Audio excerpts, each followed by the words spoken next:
Hi everyone, welcome back to the channel, and hi for new hair, I'm Jade, and it is time to pick my November TBR. It's crazy that I'm saying November. This year has gone so fast, I think because I've been obviously setting up my own business. It's getting quite busy now, so I'm working quite a lot, so between having fun with my books and doing that, I don't have a lot of free time anymore, and my days are just scooting by so quickly.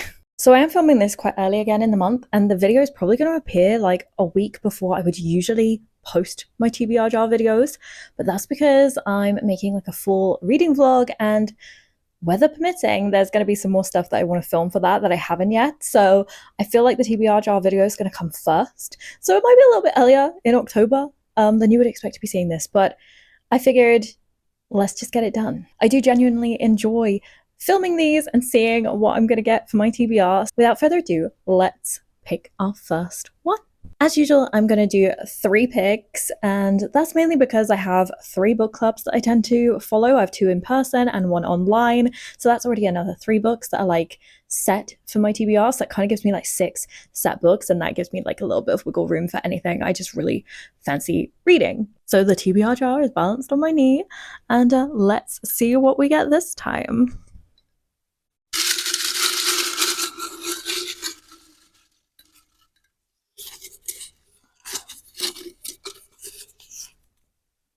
A blue one. Enemies to lovers. I'm gonna have to have a look through and see.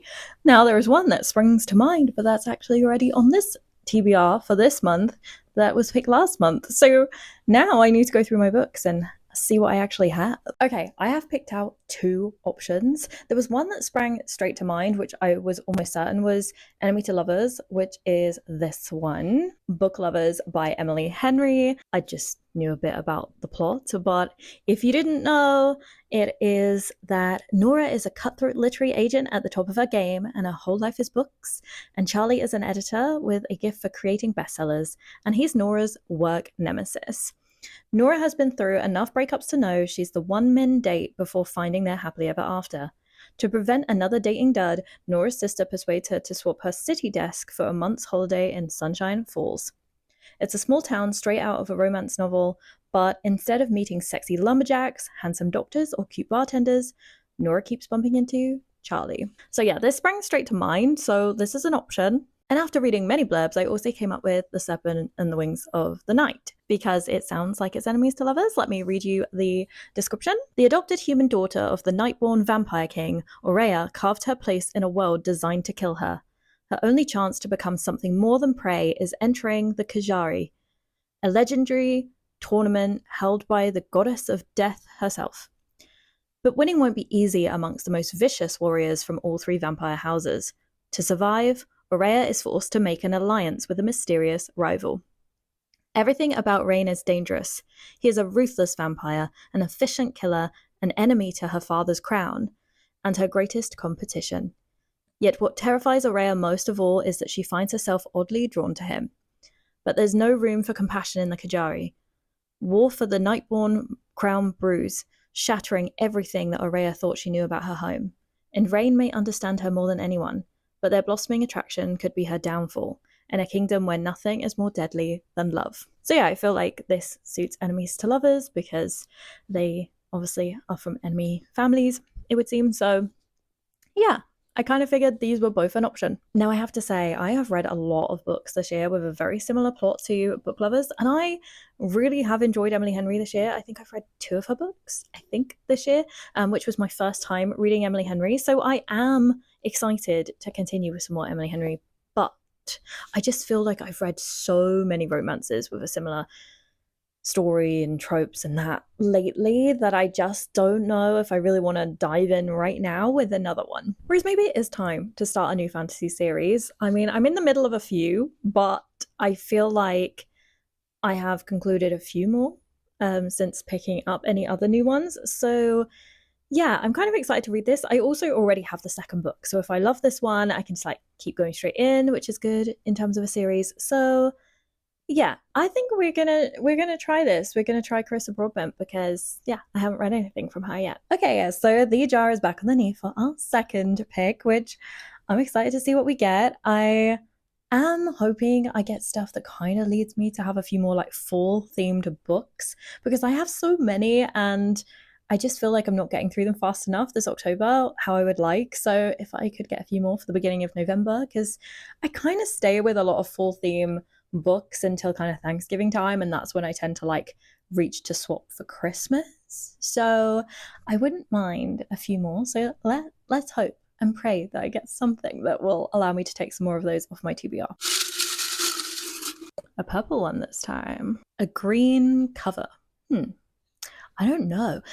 There is one that springs straight to mind, but I actually just picked that up and started reading that today. So that one's not going to count, but I mean, I can see there are plenty behind me. So let's see what we're going to end up picking for this. Let me see what options I have. Okay, so I apparently actually have a lot of green books, which is kind of funny.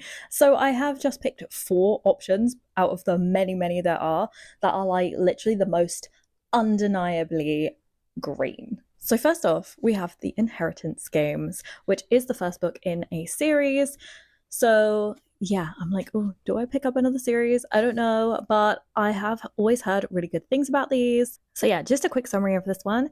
Avery Grams has a plan for a better future: survive high school, win a scholarship, and get out. But her luck changes in an instant when billionaire Tobias Hawthorne dies and leaves her virtually his entire fortune. The only catch?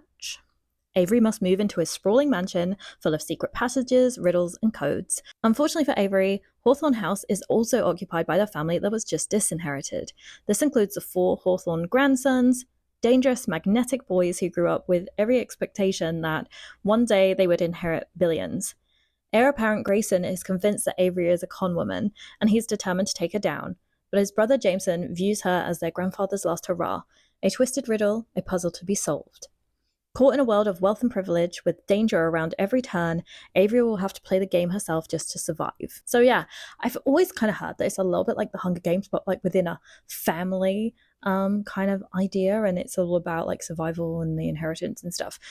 I don't really know, but it sounds good. Next, we have A Darker Shade of Magic by V.E. Schwab. Now, I still haven't read any V.E. Schwab, and I bought this trilogy a little while ago because it was in the sale, and it kind of feels very, very fitting for the time, being called A Darker Shade of Magic. So it says, Kel is one of the last Antari, magicians with a rare, coveted ability to travel between parallel Londons, red, grey, white, and once upon a time black. Kel was raised in Arnes, Red London, and officially serves the Moresh Empire as an ambassador, travelling between the frequent bloody regime changes in White London and the court of George III in the dullest of Londons, the one without any magic left to see. Unofficially, Kel is a smuggler, servicing people willing to pay for even the smallest glimpses of a world they'll never see. It's a defiant hobby with dangerous consequences, which Kel is now seeing firsthand. After an exchange goes awry, Kel escapes to Grey London and runs into Delilah Bard, a cut-purse with a lofty aspiration. She first robs him, then saves him from a deadly enemy and forces Kel to spirit her to another world for a proper adventure.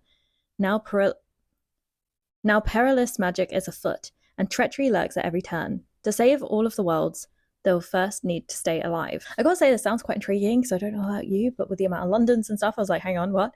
Like, there's a lot going on, it sounds like, in this book, but I do like the fact that it has a magic theme, so that's an option. There is also Wicked. This is undeniably green. I don't think I need to explain the plot. I know the book's apparently very, very different to the musical, or movie. But if you've seen it, and I don't want to talk too much plot-wise, in case there's anything that gives anything away for the second movie and people haven't seen it. I don't feel like there is. But yeah, so prequel to Wizard of Oz, for those that don't know. I gotta say, because I read Elfie this year and I just didn't enjoy it, I don't feel very motivated to pick this one up. But if you've read this and you think I should, even if I don't right now, tell me why. Persuade me to read this. And the final one is Jade City by Fonda Lee, which is a series I've wanted to get in for a long time, mainly because it's called Jade City and I'm Jade, and that just made me buy it. But yeah, but it says, for centuries, honorable Greenbone warriors have used magical jade to enhance their abilities and defend the island of Kakan from a foreign invasion. Now the war is over and a new generation vies for control of Kakan's bustling capital city. 4 siblings of the powerful Cool family must prepare for battle, and the fragile peace between the clans is about to break. So yeah, another sort of fantasy-based series, I think, which, sounds interesting. And as I said, I bought it because it's my name. It probably isn't going to surprise you that I am going to go with A Darker Shade of Magic by V.E. Schwab.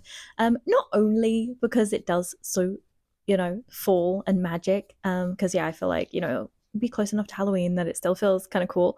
But not only that, but it is because I have been really, really, really wanting to try a V.E. Schwab book, and I haven't yet. So this is going to make me read this one by having it on my TBR. So yeah, let's go with this. By the way, any books that I almost pick but don't, and you're like, I really, really want to see you read that one, let me know. Tell me why. And maybe I'll end up picking that up quicker than I planned. Okay, and now time for the third and final pick.